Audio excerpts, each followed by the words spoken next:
제2차 세계대전 당시 나치에서 세운 아우슈비츠 수용소에서는 일명 죽음의 천사라고 불리는 요제프 맹겔레에 의해 극악무도한 생체 실험이 이루어지고 있었습니다. 그런데 오늘 이야기할 인물은 요제프 맹겔레와 비견될 정도의 사악한 인물, 이시 시로와 그가 부대장으로 있던 731 부대의 만행에 대해 이야기해볼까 합니다. 아마 세계에서 가장 악명 높은 부대로 알려진 731 부대는 많이 들어보셨을 테지만 이 부대를 세운 이시 시로는 좀 생소하실 텐데요. 그는 제2차 세계대전의 전범이었고 그가 부대장으로 있던 731 부대로 인해 한국, 중국, 몽골, 미국, 러시아 등 연합군의 군인과 민간인, 여자와 어린아이를 포함한 약 1만 명의 사람들이 실험재료로서 희생되었으며 이들이 개발한 생화학 무기로 인해 수십만 명의 중국인이 학살되었죠. 그러면 이런 악마 같은 이시 시로는 훗날 어떻게 되었을까요? 결론부터 말씀드리자면 그는 2차 세계대전이 끝난 후 전범재판에도 회부되지 않고 잘 먹고 잘 살았습니다. 대체 731 부대에서는 무슨 일이 있었고 부대장인 이시 시로는 어떻게 처벌을 면할 수 있었을까요? 이시 시로는 1892년에 일본의 치바현에서 태어나 교토 제국대학 의학부를 수석으로 졸업했는데요. 이후 육군병원과 육군군의 학교에서 군의로 근무를 했었죠. 이시 시로의 성격은 굉장히 이기적인 성격에 물욕, 권력욕, 명예욕에 가득 찬 그런 인간이었습니다. 부대 예산을 횡령해서 자신의 집을 짓기도 하고 군대의 물품을 납품하는 업체에서는 뒷돈을 받기도 했을 정도였죠. 그러던 어느 날 일본의 군대는 만주 지역에서 주둔을 하고 있었는데요. 만주 지역은 공기도 나쁘고 수질도 좋지 않아서 말라리아나 장티푸스 같은 전염병이 자주 창궐했으며 일본군은 전투를 치르다 다치거나 죽은 사람만큼 병에 걸려 죽은 사람도 많이 발생했기 때문에 깨끗한 물에 대한 문제가 심각하게 대두되었습니다. 그러자 일본의 천황 히로히토는 만주에 주둔한 일본군에게 급수부대를 창설할 것을 명령했고 이렇게 해서 1936년에 방역급수부대가 만들어졌죠. 말 그대로 전염병을 예방하고 물을 공급하는 부대였지만 부대장으로 이시 시로가 부임하면서 이 부대 명칭은 위장 명칭으로 전락해버립니다. 바로 이 방역급수부대에서는 비인간적이고 잔인한 인체 실험을 자행하기 시작했고 생화학 무기를 개발하는 업무를 맡게 된 것이죠. 그러다 1941년에 부대 명칭을 731 부대로 바꾸게 되었습니다. 731 부대는 만주의 하얼빈시 핑판구에 위치해 있었는데요. 그렇다 보니 수많은 중국의 군인과 민간인들이 강제로 끌려가게 되었는데 중국인 외에도 조선인, 조선의 독립운동가들, 몽골인, 미국이나 소련 등 연합군 포로에 이르기까지 굉장히 많은 국적의 사람들이 끌려가서 생체 실험을 당하게 되었죠. 심지어 731 부대에서는 성별, 연령, 신체 스펙을 명시해놓고 이런 사람들이 필요하다고 요청하기까지 했고 일본군은 필요한 스펙을 가진 민간인들을 납치해서 요청을 들어주기도 했습니다. 731 부대의 사람들은 끌려간 사람들을 통나무라는 뜻의 마루타라고 불렀는데요. 이들은 마루타가 지르는 비명이나 신음에 대해 완전히 무시하라는 세뇌를 받았죠. 이 부대에 처음 전입한 신병은 무조건 치러야 하는 신고식이 있었는데요. 공범의식도 심고 마루타를 인간이 아닌 짐승으로 인식하도록 만들기 위해 끌려온 마루타들 중 가장 반항이 심한 사람이나 마루타로서 가치가 별로 없는 사람 한 명을 무조건 때려 죽이도록 강요했죠. 게다가 731 부대에서는 어떠한 경우에도 절대 수용자를 석방시키지 않았습니다. 실험이 종료된 경우엔 수용자가 살아있든 죽었든 간에 소각 처리했죠. 또한 만약 어떠한 이유로 부대가 해체해야 할 경우에는 모든 수용자를 정리했는데요. 이 정리는 말 그대로 수용자 모두를 죽이는 것이었습니다. 그들의 생체 실험한 내용을 보면 가히 충격적이고 엽기적인데요. 수용자에게 탄저균이나 천연두균 등을 주입해서 결과를 보는 건 가벼운 수준이었죠.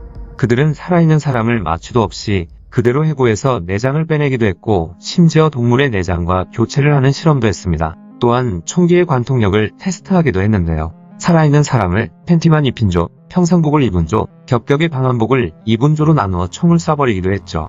게다가 저온에서 몸의 세포가 죽어가는 과정을 관찰한다고 수용자 몸의 일부만 얼리는 실험도 했습니다. 그리고 사람을 통째로 원심분리기에 넣고 돌리기도 했는데 이때 얻은 결론이 인간의 70%는 물이다라는 것이었다고 합니다. 그 외에도 사람을 죽을 때까지 건조시키는 실험, 영하 50도에서는 얼마나 버티다가 죽는지 관찰하는 실험, 독가스를 터뜨리고 몇 분 후에 죽는지에 대한 실험 등 수많은 잔인한 실험을 했죠. 일본 헌병에서 체포한 조선의 독립운동가 40여 명을 재판도 거치지 않고 데려와 이들에게 콜레라균과 페스트균을 주입하는 실험이 이루어지기도 했습니다. 하지만 이게 끝이 아니었습니다. 생체 반응을 보기 위한 참혹한 실험을 다양하게 했는데요. 이 생체 반응 실험은 성인 남녀, 어린이, 영아, 그리고 임산부까지 모두가 대상이 되었습니다. 질병이 인체에 미치는 영향을 보기 위해 장기를 제거하기도 했고 여러 질병에 걸린 수용자를 산채로 해부하기도 했죠. 또한 출혈 연구를 위해 수용자의 팔이나 다리를 자르기도 했습니다. 절단된 팔이나 다리는 반대쪽에 다시 붙이기도 했죠. 어떤 수용자들은 팔이나 다리를 얼린 채 절단하기도 했고 치료받지 못한 채 녹으면서 괴사하거나 부패하는 것을 관찰하는 실험을 하기도 했습니다. 게다가 위를 잘라내고 식도와 장을 직접 연결하는 실험, 뇌, 폐, 간의 일부를 잘라내는 실험과 피부를 벗겨내는 실험, 남자와 여자의 생식기를 적출해서 각각 상대방에게 이식하는 성전환 수술 실험 등 경악을 금치 못하는 실험이 계속해서 이어졌죠.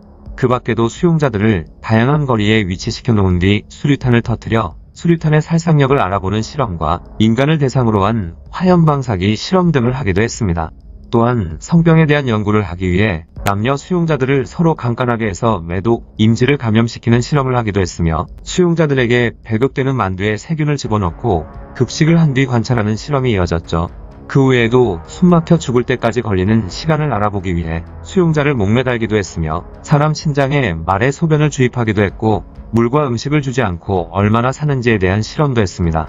그리고 극저의 온도에서 언제 동상이 걸리는지 또 그런 조건에서는 얼마나 살 수 있는지 동상이 걸리면 어떻게 변하는지에 대해서도 실험했죠.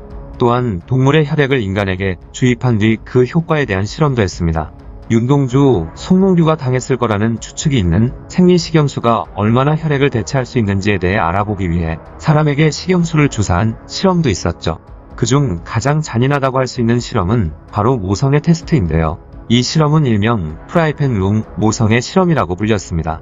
방에 아이와 엄마를 가두고 바닥을 프라이팬처럼 달구는데요. 엄마가 언제쯤 모성애를 잃고 아이를 밟고 서게 되는지에 대한 실험이었죠. 이외에도 많은 잔인한 실험이 자행되었지만 너무 많기 때문에 이만 줄이겠습니다. 7.3 부대원들은 실험 외에도 인권을 처참하게 유린하는 짓거리도 하는데요. 실험을 통해 쇠약해지거나 병든 수용자들을 원판에 묶은 뒤 돌려서 단검을 던지는 게임을 하기도 했습니다.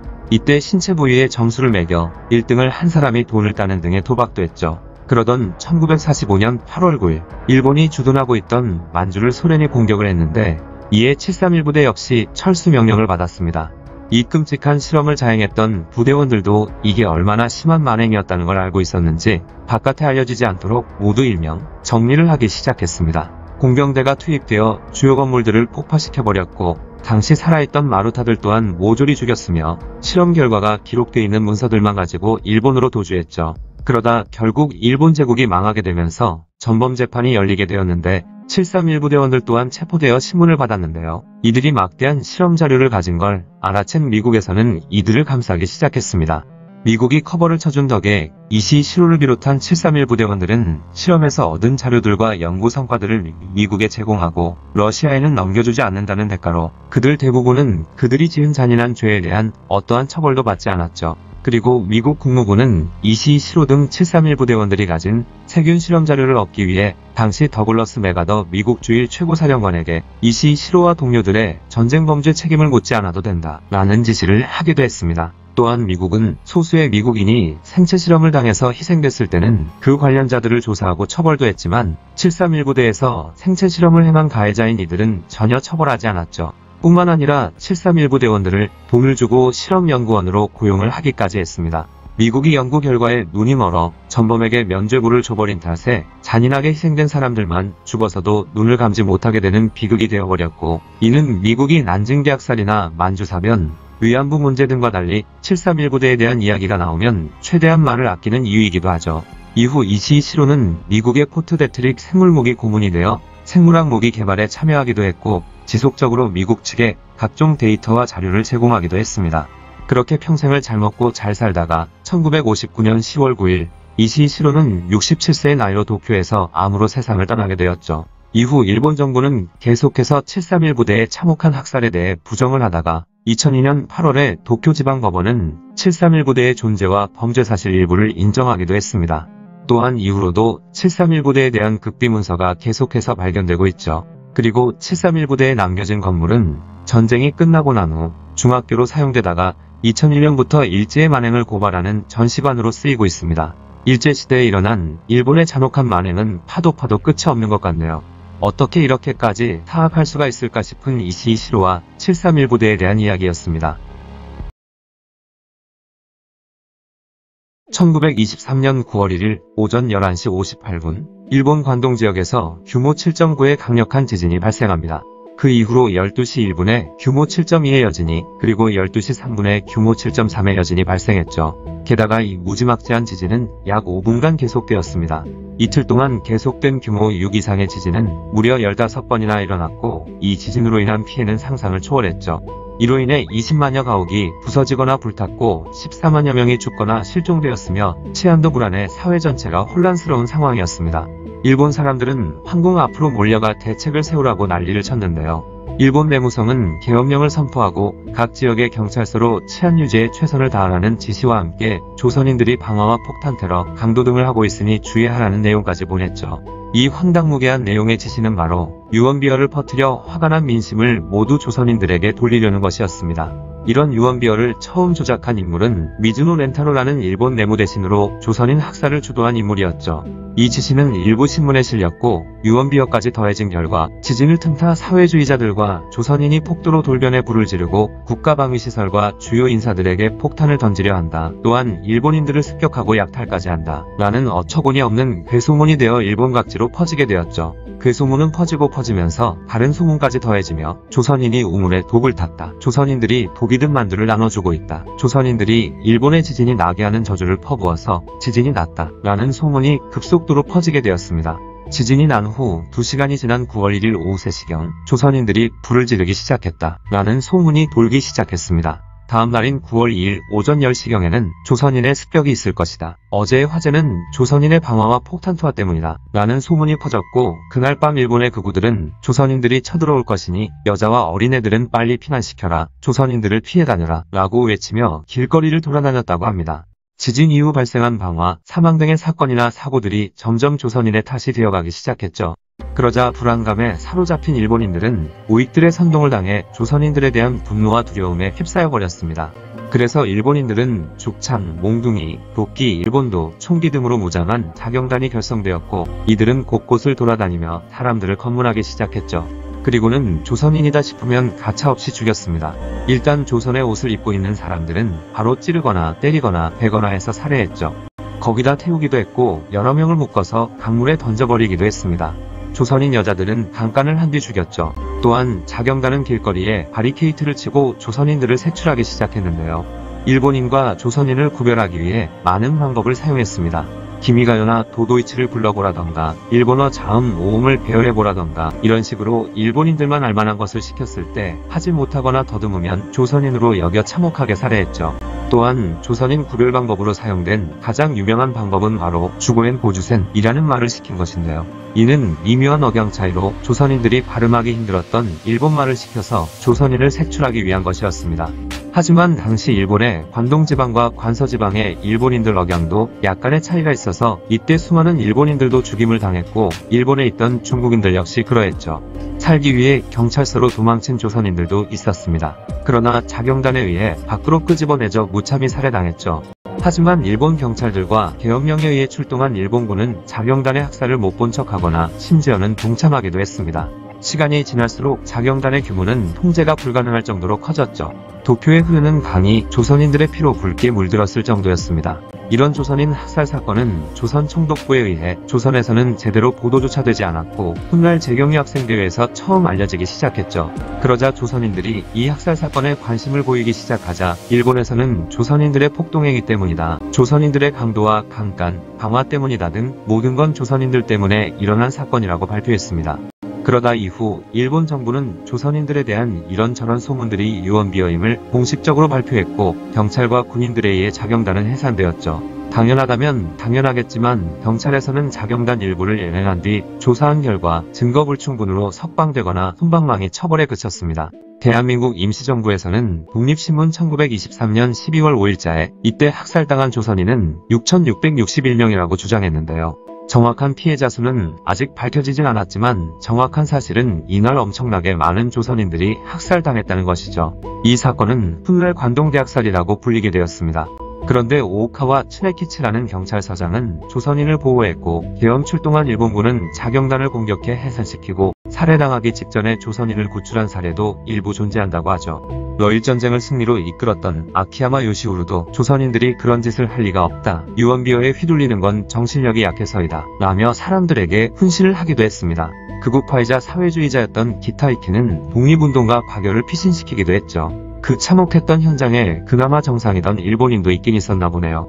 지진과 같은 자연재해까지 우리 조선인들 탓으로 돌린 나쁜 일본인들은 정말 가슴이 답답할 정도로 밉네요. 일제강점기 때 있었던 너무나도 어처구니 없는 일본인들의 잔인한 만행, 관동대학살에 대한 이야기였습니다. 혹시 오구라 컬렉션에 대해서 알고 계시나요? 언뜻 보면 19금 관련 내용이라고 오해를 하실 수도 있지만 사실 오구라 컬렉션이란 오구라 다케노스케라는 일본인이 일제강점기 기간에 약탈해간 조선의 유물 1000여 점을 가리키는 말입니다. 그는 대체 어떤 방법으로 그렇게나 많은 유물을 강탈해 갔던 것일까요? 1870년 치바현 나리타시에서 태어난 오구라 다케노스케는 도쿄제국대학 법학부를 졸업한 후 1904년 경부철도 대구 출장소에 발령받아 한반도에 건너오게 됩니다. 오구라는 1905년에 경부철도를 퇴사하고 부동산업을 시작했는데 그가 대구에서 사모은 토지 가격이 폭등하면서 큰 돈을 벌게 되죠. 그는 대구의 땅을 1평당 3에서 4원에 사들였는데 경부선이 개통되고 일본인들이 대구로 몰려들면서 그 땅의 가격이 100배 이상 올랐다고 하네요. 오구라가 본격적으로 땅을 사들이던 1906년에는 외국인의 국내 부동산 소유를 인정하는 토지가 옥증명 규칙이 아직 발표되기 전이었기 때문에 일본인들은 불법적으로 조선인의 명의를 빌려 토지를 구매했죠. 당시 경상북도 관찰사 이용익이 이런 행위를 강력히 단속하자 오구라는 불법을 저지른 주제에 부끄러운 줄도 모르고 그에게 항의한 적도 있다고 합니다.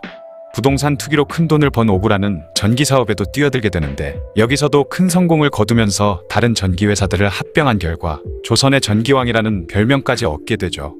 그런데 오구라는 1920년 무렵부터 사업에 성공해서 번 돈으로 갑자기 조선의 문화재를 모으는 데 열중하기 시작했는데요. 당시 조선총독부는 고적조사 사업을 실시해서 고분 등의 유적을 발굴 조사한 후 그 과정에서 나온 도굴품들을 경매나 밀거래를 통해 개인에게 팔았는데 오구라가 이 과정에서 수많은 문화재를 수집해서 빼돌린 것입니다. 오구라가 모은 유물의 수만 무려 5,000점이 넘었는데 그는 이 중에서 1000여 점 이상의 문화재를 일본이 패망하기 전부터 본국으로 빼돌렸다고 하죠. 그리고 갖고 있는 문화재를 관리하기 위해 1954년에는 오구라 컬렉션 보존회라는 단체까지 만들었다고 합니다. 오구라 컬렉션 가운데 금동관모를 비롯한 8점은 일본의 중요문화재로 지정되었고 견가 평동기와 금동 팔각당 영사리기 등의 미술품들은 일본의 중요 미술품으로 지정돼서 도쿄 국립박물관에 소장돼 있다고 하는데요. 이후 우리나라가 광복을 맞으면서 오구라가 미처 일본으로 보내지 못하고 대구의 자택에 남긴 4000여 점의 문화재들은 다행히 압수되어 국립경주박물관이나 경북대 박물관 등에 보내졌다고 하죠. 오구라가 모은 수집품들은 그 당시에도 이미 널리 알려져 있었기 때문에 1950년대부터 한일회담의 주요 이슈로 떠올랐습니다. 1958년 제4차 한일회담에서 한국은 조선에서 약탈해간 문화재가 일본에 있는 것이 확실하다는 주장을 하면서 오구라 다케노스케 소장품의 존재에 대해서 얘기했죠. 그리고 오구라 컬렉션에는 창녕에서 출토된 금동 유물과 경주의 금관총에서 출토된 유물이 있다는 사실을 지적했습니다. 한국 정부에서는 현재 그 유물들이 개인의 소장품이 되었다 할지라도 그 가치의 중요성을 볼 때 한국으로 다시 반환되어야 하는 물건이라고 주장했죠. 그리고 1933년부터 조선총독부가 문화재를 마음대로 유출할 수 없는 법령을 시행했는데 이렇게 귀중한 유물이 개인 소유로 넘어가게 된 것에 대한 의문 역시 제기했습니다. 하지만 일본은 개인이 본국으로 물건을 보낸 일에 국가가 개입할 수는 없다며 뻔뻔하게도 반환을 거부했죠. 1960년대에 들어서는 한국의 대중들에게도 오구라 컬렉션의 존재가 알려졌습니다. 1964년 한국 언론의 인터뷰에 따르면 오구라 다케노스케는 수집한 문화재 5,000여 점 가운데 4,000점이나 되는 유물을 대구에 두고 온 것이 아쉽다며 오히려 자기가 그 유물들을 반환받아야 한다는 터무니없는 소리를 짓거려댔다고 하죠. 헛소리를 한 것에 대한 벌이라도 받은 것인지 오구라는 한국 언론과 인터뷰를 했던 그해 사망했고 그가 가지고 있던 오구라 컬렉션은 보존회가 보관하다가 1981년 도쿄 국립박물관에 1100여 점이 기증되었다고 합니다. 그 외의 나머지 유물들은 일본 내의 다른 박물관에서 소장 중이라고 하죠. 2008년에는 오구라 컬렉션 중 불상 등의 일부 유물이 국내로 들어와 국립중앙박물관에 전시된 적이 있다고 합니다. 2013년 1월에는 도쿄 국립박물관 동양관을 리뉴얼한 전시실이 조선 테마로 꾸며졌는데 거기에 있는 유물의 절반이 오구라 컬렉션이었다고 하죠. 이 사실이 알려지면서 한국에서도 관심을 보였습니다. 때문에 2013년 국회에서는 오구라 컬렉션 중 일부로 일본 도쿄 국립박물관이 소장하고 있는 조선 대원수 투고와 갑옷을 반환할 것을 촉구하는 결의안이 의결되었죠.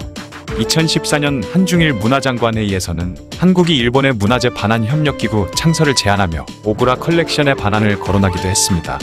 이후 정부뿐만 아니라 각종 시민단체에서도 오구라 컬렉션의 반환을 위한 소송을 수차례 제기해왔지만 아쉽게도 목적을 이루지는 못했다고 하네요.